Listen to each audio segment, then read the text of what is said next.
There are some places that look beautiful in the daylight but completely different after sunset. This was one such place, a deserted beach in Goa, the monsoon clouds above, and the Arabian Sea roaring in the darkness. Most people had already gone home, but one traveler was still there. His name was Arjun, 35-year-old, a photographer, and someone who loved discovering places that tourists rarely visited. That evening, he had been walking along the beach for hours. His camera hung around his neck. His backpack was getting heavy, and the rain was getting stronger. He just wanted somewhere to sit, eat, and wait for some storm to pass. Arjun looked around. There were no restaurants, no tourists, no beach umbrellas, nothing except the sound of waves and wind. Then, through the rain and the coconut trees, he noticed a faint yellow light. Someone was there. Arjun walked closer. Hidden beside the beach stood an old shack. Its walls were made of weathered bamboo and dark coconut wood. The paint had almost completely faded. The old lantern swung above the entrance, and strangely, there was not a single person around. Arjun looked at the shack for a few seconds, then he walked toward it. The shack looked as if it had been standing there for decades, maybe longer. There was something about it that made Arjun uncomfortable. Yet the warm yellow light inside made him feel strangely welcome. He didn't know it then, but this was the last shack, and it would be the last place he would ever visit. Arjun stepped inside. The rain continued pounding the beach behind him. Inside, everything was old: wooden tables, dusty bottles, faded photographs, and the smell of traditional Goan food. Then he noticed two people standing near the counter, an old couple. They were looking directly at him. The woman was Maria D'Souza. She looked about 72, thin, pale, with silver white hair tied into a bun.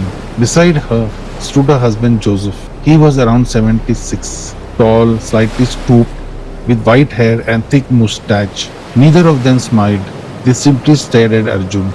Finally, Maria spoke. Come in, son. Maria smiled gently. Sit down. You must be hungry.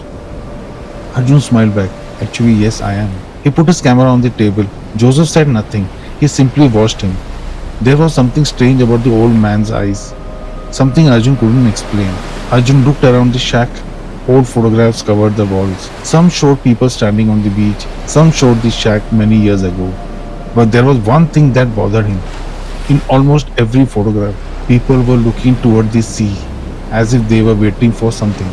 Maria brought him a traditional Goan dinner: fish curry, rice, fried fish, prawns. The food smelled wonderful. For a few minutes, Arjun forgot about the strange atmosphere. He ate quietly while listening to the rain outside. But when he looked up, Maria and Joseph were still watching him, without eating, without speaking. Arjun suddenly felt uncomfortable. He looked toward the door. The rain had become heavier. The lantern above him flickered, then went almost completely dark. Arjun looked at Maria. She didn't react. He looked at Joseph. The old man was still staring at him. And then Arjun noticed something on the wall. It was an old photograph. Arjun stepped closer. His heart stopped because the photograph showed him standing outside the very same shack, wearing the same clothes, holding the same camera. Arjun stared at it in disbelief. How is it possible? He had never been here before. Or had he? Arjun's hand began to shake. He looked at the photograph again. There was no mistake, it was him. Same face, same camera, same clothes, but the photograph looked decades old. Arjun turned towards Maria. Where did you get this? Maria didn't answer. She simply smiled, and that smile frightened him more than anything else. Maria and Joseph sat quietly together. Neither of them looked surprised. Neither of them seemed frightened. It was almost as if they had been expecting Arjun. Joseph finally spoke. "You shouldn't have come here." Arjun froze. "Why?" Joseph looked toward the sea. "Because the sea remembers everyone who comes here." It was now midnight. Outside, the storm had become violent. Rain hit the shack like stones. The lantern swung from side to side. Arjun decided he had to leave. He picked up his camera and backpack. But when he opened the door, the beach was completely empty. There wasn't even the sound of the waves. Arjun stepped outside. Something was terribly wrong. The sea was silent. The rain continued. The wind continued. But the waves had stopped. The Arabian Sea looked like a huge black sheet of glass. Arjun stood there, trying to understand what he was seeing. Then he heard something behind him, a faint sound. Arjun looked down. Footprints were appearing in the wet sand. One, then another, but nobody was there. The footprints were coming from the direction of the sea, and they were moving toward him. Arjun slowly stepped backward. His heart began pounding. Then he looked toward the shoreline. Someone was standing there, a tall, dark, black figure, completely motionless. There was no face, no eyes, no mouth, just darkness shaped like a human being. Arjun stared at it. The figure stared back. Then another shadow appeared. One became two, two became five, and then there were many. Tall, thin, unnatural figures stood along the shoreline. They didn't walk, they didn't speak. They simply stood there watching Arjun. The rain poured around them, but somehow they never moved. Arjun turned around. There was one more behind him. The shadows had formed a huge circle around him. He was trapped. He gripped his camera tightly. His breathing became faster. Every direction he looked, there was another shadow, and every shadow was looking directly at him. Suddenly, lightning tore across the sky. For one brief second, the entire beach became bright. Arjun saw them clearly. There were dozens of them. The bodies were unnaturally tall, the limbs were too long, and where their faces should have been, there was only darkness. Then the beach went black again. Arjun stepped backward. The shadows moved, not by walking, they seemed to glide across the wet sand, silently, slowly, coming closer. Arjun raised his camera. His hands were shaking. He wanted to run, but something inside him told him, don't turn your back on them. Then Arjun saw one shadow standing directly in front of him. It looked different. It was the same height as him, the same shape, and slowly the outline began changing. It looked like his shirt, his camera, his body, his face, except there was no face. Arjun whispered, what are you? The shadow didn't answer. Then something strange happened. Arjun began walking toward the sea. He didn't want to, but his feet kept moving. One step, then another. The shadows remained behind him, watching. The shack's yellow lanterns glowed in the distance, and Maria and Joseph stood silently outside, watching him disappear into the darkness. Maria looked toward Arjun. There was sadness in her eyes. Joseph stood beside her. Neither tried to stop him. Maria whispered. It's happening again. Joseph slowly nodded. How many this year? Maria looked toward the sea. Only one. Arjun stepped into this Arabian Sea. The water reached his ankles, then his knees. The rain poured over his face. His camera still hung around his neck. He looked back. The shadows were still standing on the beach, waiting.